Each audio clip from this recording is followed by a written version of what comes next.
Hello, my name is Jennifer, and I'm 35 years old. Recently, I became the proud owner of a new luxury hotel, which was a big change in my life. Let me share with you how this exciting transition happened. It all starts with the previous owner, my ex-husband, Bobby. Bobby and I first crossed paths in college, and it wasn't long before we started dating. It felt right from the start, and I saw no reason why we shouldn't be together. After graduation, we both pursued our careers with zeal. I was doing quite well for myself, holding a respectable position and earning a decent salary. Bobby, on the other hand, was on a rapid ascent in his career, quickly securing a top position in his company. Our relationship took a beautiful turn when Bobby proposed, and I joyfully accepted. We opted for a modest wedding, choosing to invest in a dream home instead. Now, it wasn't that I couldn't afford a lavish wedding and a house. My savings were substantial. Growing up in a family with 4 siblings taught me the value of saving. Despite the high income of my parents, managing expenses for 4 kids was challenging. So from my first paycheck, I was determined to save diligently in a high-return savings account. By the time Bobby and I married, I had accumulated a significant amount. Our life together was comfortable and, admittedly, filled with luxury and spontaneous spending that might shock many. I share this to give you a glimpse into our prosperous life, which is why Bobby's sudden descent into depression puzzled me. He seemed disconnected and barely spoke to me. After much effort, I finally got him to open up about his feelings. He expressed a sense of unfulfillment despite his successful career. This was a pivotal moment in our story and the beginning of a new chapter, leading to my unexpected venture into hotel ownership. Being just a step down from the CEO is quite something, huh? I mused, noticing Bobby's unease. Yeah, it's significant, but it's not fulfilling in the way I had hoped, he confided, a mix of appreciation and regret in his tone. Puzzled, I asked, "What's missing then? You have a high-paying job and the kind of authority many only dream of." Bobby hesitated before revealing, "I'm thankful for the financial security and the power, yes. But pursuing this career wasn't my dream. My true aspiration has always been to open a luxury hotel." That makes sense, and now could be the perfect time for it, right? We're financially stable and you've achieved so much in your career, I pointed out, trying to encourage him. What's holding you back, though? I probed further, genuinely curious about his reluctance. It's the risk involved. Launching a venture of that magnitude would mean I'd have to leave my job. We could probably get by on my savings alone for 5 to 6 years, but that's just for living expenses. I don't have additional funds to invest in starting the hotel, he explained, concern evident in his voice. How much do you want to make this dream a reality? I asked, seeing his dilemma. I'd love to start as soon as possible, but realistically, it might take another 6 to 7 years of work before I can save enough not only to fund the project but also to ensure we're financially secure, Bobby admitted. But you might not have to wait that long, I said, catching his attention. What do you mean? He looked at me, puzzled. Remember how I've been saving since I was 18?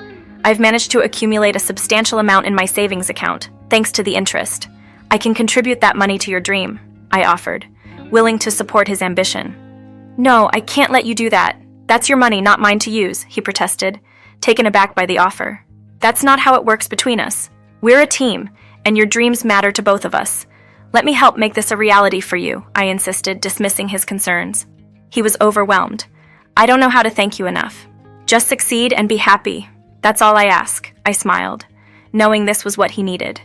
Bobby's dream of owning a luxury hotel was something he'd always been passionate about. Even amidst our busy lives post-college, he'd often reminisce about it. Noticing his silence on the subject had worried me, but his recent openness reaffirmed how much it meant to him. Having the means to assist him, I saw no reason not to support his dream. Witnessing him regain his usual enthusiasm as we began planning was deeply rewarding. We agreed it would be best to transfer the funds to Bobby, allowing him to manage the necessary payments for his dream project. I was determined to transfer the significant sum Bobby needed for his hotel project all at once, but I wanted to avoid any unnecessary attention. Aware of the stories my mother, a seasoned lawyer, had shared about banks and federal agencies scrutinizing large transactions, I decided to seek her advice. Hey Mom, how are you? Hi dear, I'm doing well and excited about retiring next year. I love my job, but it's time. What about you? Why did you call? I need your advice on how to transfer a large sum of money without raising eyebrows. Why do you need to move such an amount? I explained Bobby's long-held dream of opening a luxury hotel and my decision to support him financially. That's incredibly generous of you. But where is this money coming from? From the savings I've been accumulating over the past 17 years. And you're planning to use all your savings? I hope you've considered securing your investment with a contract. A contract? But why? I'm offering this out of love. My dear, experience has taught me that business can change relationships, often not for the better. It's wise to have legal safeguards in place. Mom, Bobby and I have been together for 9 years. It's hard to imagine things turning sour. Understanding her concern, yet feeling confident in our relationship, I was torn between heeding her professional advice and following my heart to support Bobby's dream without reservations. It's true, I wasn't questioning our bond or how much I trust you and Bobby. You know he's like family to me. However, money has a way of complicating things. Even the closest relationships can strain under financial pressures. To safeguard yourself, having a contract that identifies you as a primary investor is crucial. It's not that you're wrong to feel uncomfortable about it. It's just a practical step for your security. I understand, but it just feels so off to me. How do I even start this conversation with Bobby? The best way is to be direct, just like pulling off a Band-Aid. If Bobby truly understands, he'll see the wisdom in it. If not, then it's a red flag that you're probably better off recognizing now. But wouldn't that seem like I'm manipulating the situation? Think of it as a precaution, a minor inconvenience for the greater good. If you need help drafting the contract, I'm here. I'll need some time to think it over, I replied, feeling conflicted. Over the next few days, I wrestled with the decision, losing sleep over the dilemma. On one hand, I wanted to protect my interests. On the other, it felt like betraying Bobby's trust. I had pledged to support his dream, and now I was considering adding conditions to that support. Ultimately, I decided to seek a second opinion from an unbiased lawyer, who echoed my mother's advice and highlighted that the contract would protect both Bobby and me. With a heavy heart and a nervous stomach, I broached the subject with Bobby after dinner. Bobby, we need to discuss the financial support for your hotel project. I started cautiously. He looked at me, waiting. I've been advised to formalize my investment in your project through a contract. It's standard business practice, not a reflection of my trust in you. A contract? But why? Don't you trust me? He asked, a hint of hurt in his voice. It's not about trust. It's about ensuring clarity and protection for both of us. If I didn't trust you, I wouldn't have offered to help at all, I explained, hoping to ease his concerns. Why do you suddenly want a contract? This feels like you're doubting me, he persisted. I'm not doubting you. It's just safer for both of us to have everything clearly outlined in writing. It's about being prudent, not distrustful, I replied, trying to convey the importance of the situation without damaging our relationship. I've always valued my mom's legal advice. It's guided me through many challenges and even helped us navigate through tricky situations. However, this scenario felt fundamentally different. It wasn't just about seeking advice, it was about a significant gesture of support for Bobby, now seemingly overshadowed by legal formalities. This feels like you're taking a step back from your original offer by suddenly introducing terms and conditions, Bobby pointed out, his confusion and frustration clear. I understand why you might see it that way, but this is standard for business investments. I'm proposing to hold a 49% share, ensuring you retain control while also acknowledging my financial contribution. It's not about trust, it's about mutual respect and recognition of each other's stake in this venture, I tried to explain, emphasizing the practicality of the situation. Bobby couldn't hide his disappointment. You're making it sound like you're doing me a favor by investing, yet you're setting up barriers to my dream. I'm not trying to hinder your dream, Bobby. I just believe it's reasonable to have some acknowledgement for my investment, which in turn could benefit us, both professionally, I responded, hoping to find a common ground. His reaction caught me off guard. Asking for a contract makes me feel like you don't trust me, he said, the hurt evident in his voice. I assure you, trust isn't the issue. It's about securing our future together in this venture. Maybe take some time to think it over. And if you disagree, we'll need to discuss what that means for our investment moving forward, I suggested, hoping that some reflection would help. I can't believe this is happening, Jennifer, Bobby remarked, clearly pained by the turn of events. It was difficult to see Bobby so upset, but I believed in the wisdom of securing our mutual interests through my mother's advice. After our conversation, Bobby withdrew, not speaking to me for a while. I attempted to bridge the gap, explaining that my intentions were not rooted in distrust but in a desire for security for us both. Bobby remained distant, leaving me to hope he'd eventually see the rationale behind my decision. Those 3 silent weeks felt incredibly long and strained, marking a challenging period in our relationship. Living together felt more like being roommates than a married couple, and I nearly reached the point of retracting my offer, just to end the tension. However, Bobby came to me one day, his efforts to secure other investors having fallen through.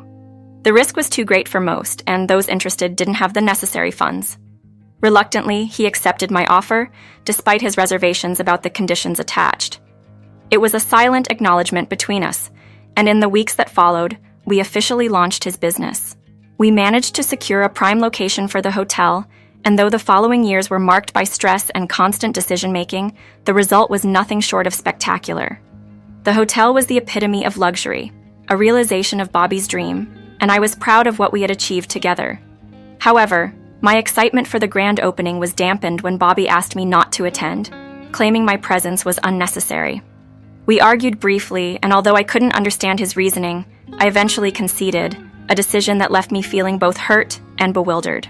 After the event, Bobby returned, full of apologies, attempting to make amends for his earlier request.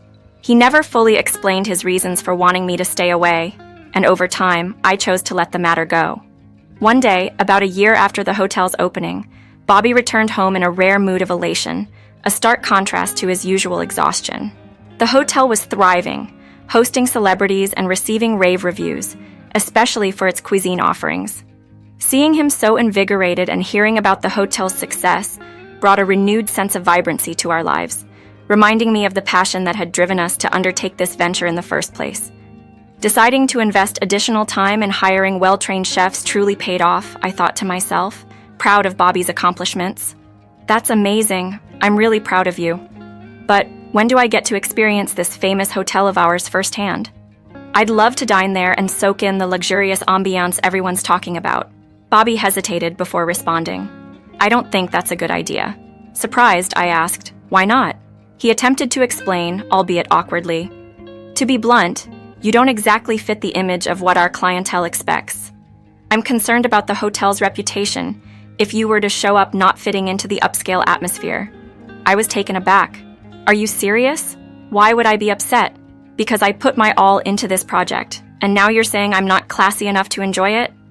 Our high-profile guests might judge the business negatively if they see me there, dressed in my usual style? Bobby's response was cold and pragmatic. It's about the business, not personal. You just don't understand the image we need to maintain for success. His words revealed a side of him I hadn't seen before.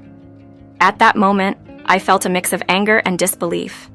How could my partner, the one I supported wholeheartedly, demean me based on superficial standards? It wasn't just the rejection from the hotel that stung, but the realization that my significant financial contribution seemed to have earned me no respect or appreciation in his eyes. I was so hurt, yet my anger was a quiet storm. I couldn't grasp how the person I shared my life with could hold such a low opinion of me. What had I done to be viewed this way? At that moment, all I could think about was the irony of the situation. I had invested not just my money but my faith and support into this venture, only to be told I didn't fit the part. It felt like a monumental waste, not just of my financial resources but of my emotional investment as well. Never had I imagined that my support would lead to such a personal divide, nor that I would be barred from enjoying the fruits of our collective labor over something as trivial as appearances. All the investment I had made went directly into Bobby's dream, a contribution I was initially pleased to provide. After all, I was doing well in my career and happy to support him. However, his ingratitude made me question why someone like him deserved to own such a dream when he had lost sight of who helped him realize it in the first place. My desire for retribution grew, and I knew exactly where to start. I called my mom, a seasoned lawyer, for advice after Bobby left the house, explaining everything that had happened. She reminded me that as the primary investor and shareholder, I wielded significant influence over the business. No major decision could proceed without my consent, including changes in ownership. Empowered with this knowledge, I convened a meeting with the other shareholders to announce a change in ownership. Their reactions ranged from shock to disbelief at Bobby's behavior towards me. After explaining the situation, they unanimously supported my decision. The paperwork was tedious, but the outcome was clear when Bobby stormed home, outraged to learn from a board meeting that he was no longer in charge of the hotel. "What have you done?" Bobby demanded, finding me calmly waiting in our bedroom. "Are you referring to the recent board meeting?" I asked, feigning ignorance. "How could you strip me of my dream like this?" he continued, visibly shaken. "Some dreams should remain just that, especially when you choose to disregard the very person who helped you achieve them," I replied calmly. "Imagine if our roles were reversed." "That would never happen. I always ensure I present myself well," he retorted, still not grasping the gravity of his actions. "Indeed, you do have the appearance of someone who's lost everything," I observed, not missing the irony. "It seems you're not as savvy in business as you thought. This was all possible because of that stupid contract. As the majority shareholder, I have a say in the ownership. You insulted me, and now you face the consequences." Bobby's reaction was a mixture of disbelief and realization that his disregard for the contributions and feelings of others, especially mine, had led to his downfall. It was a harsh lesson in respect, reciprocity, and the importance of valuing those who support your dreams. Bobby was convinced the hotel couldn't thrive without him, claiming his high-profile connections were key to its success. He warned that the business would flounder the moment these celebrities realized he was gone. However, I wasn't concerned. My observations told a different story. Bobby's attempts at networking were doing more harm than good, annoying guests rather than impressing them, and his departure might revive the hotel's fortunes. Taking over, I was determined to transform the hotel into something even grander than Bobby ever imagined. My goal was to create a welcoming space for everyone, proving that inclusivity could drive success. The moment to assert this change came starkly with the presentation of divorce papers, a clear sign of moving on from Bobby's negative influence. Bobby's pleas to reconsider fell on deaf ears. My investment, both financial and emotional, was met with ingratitude, revealing his true character. It was a hard but necessary decision to exclude him from my life and the business. Following the divorce, Bobby attempted to contest it, seeking to retain some control or compensation. However, the business was non-negotiable. It remained entirely mine. The fallout extended to Bobby's family, who initially berated me, believing his skewed version of events. Yet, when presented with the truth and evidence of Bobby's actions, their stance shifted dramatically. They distanced themselves from him, offering apologies to me, which I accepted, extending goodwill through discount vouchers to the hotel. The experience was transformative. It taught me resilience and validated the importance of standing up for oneself. Bobby's family's change of heart was a bittersweet vindication of my actions. Now, with Bobby out of the picture, the hotel is thriving more than ever. By embracing a broader clientele, we've not only increased our business, but have also cultivated a more inclusive and welcoming atmosphere. This success has been incredibly healing, allowing me to move past the ordeal with Bobby and look forward to a brighter future. I'm immensely thankful for my mom's wisdom and support through this tumultuous time. Her foresight and guidance were instrumental in navigating the legal and emotional challenges. As I embark on this new chapter, I'm filled with a sense of freedom and anticipation for what lies ahead, ready to embrace life's opportunities with open arms.